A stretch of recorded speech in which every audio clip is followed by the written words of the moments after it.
Well, you know what to do if someone around you is having a medical emergency. Maybe they became unresponsive, had a heart attack, or go into cardiac arrest. Just don't know when anything like that could happen. So the American Heart Association says fast action in those situations is critical to save a life. News4JAX reporter Jennifer Reddy joins us live. And Jen, as we know, every second counts.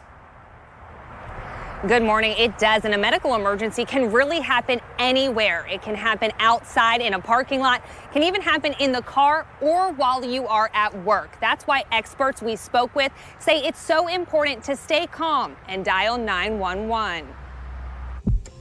Lisa Harshman will always remember May 2006. I literally just jumped up and ran to the hospital. That's when her new husband, Tim, went into work at what used to be St. Luke's Hospital and collapsed in the OR. I got to the hospital and one of the staff members there, she stopped me in the hallway so that I couldn't come up because they were working on him, and literally he was rolling by from the OR to the ER, not alive. They were doing compressions and she did not want me to see that. At the time, Lisa was a surgical tech at the same hospital. Apparently he was just standing there in the case and just collapsed.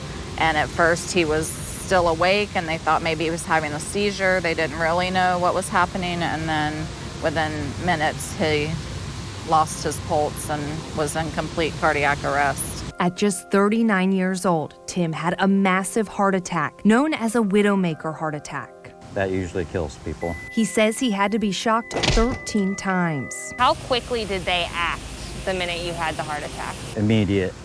They, thank God, and I say that honestly, thank God, they were there in the OR. They had the ability, the equipment, and the knowledge to do what they did. What role do you think that played in the fact that you're still standing here today? Everything.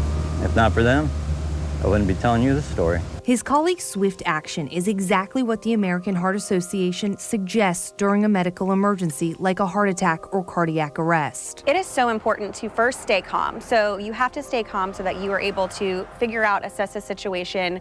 If it is heart attack symptoms that they're experiencing, so chest discomfort, shortness of breath, lightheaded or dizziness, upper body pain, it is so important to call 911. Amber Wilson with the American Heart Association says knowing how to perform CPR is crucial. For perspective, the organization says for every minute without CPR, survival from a witnessed cardiac arrest goes down 7 to 10%. How much of a difference can just taking those simple steps like staying calm make in the outcome? Fast action is so important. It is the most important thing when it comes to cardiac arrest, heart attack.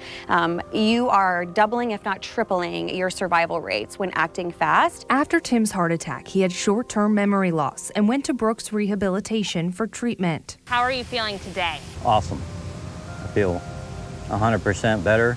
I feel actually better than before I had my heart attack, so that says a lot. So don't smoke. I mean, it does nothing good for anybody, and get certified in CPR for the good of everyone else. Harshman says his heart attack changed his life, and he hopes sharing his experience makes a difference for others. And on top of CPR, another tool that you can get trained in is using an AED. A lot of us have these in our workplaces. You might not know where they are, but it's important to know where they are. They look like this, and they'll oftentimes be mounted to the wall or in kits just like this. Coming up in the next half hour, we're going to break down exactly the steps you should take when using an AED. Jennifer Reddy, Channel 4, the local station.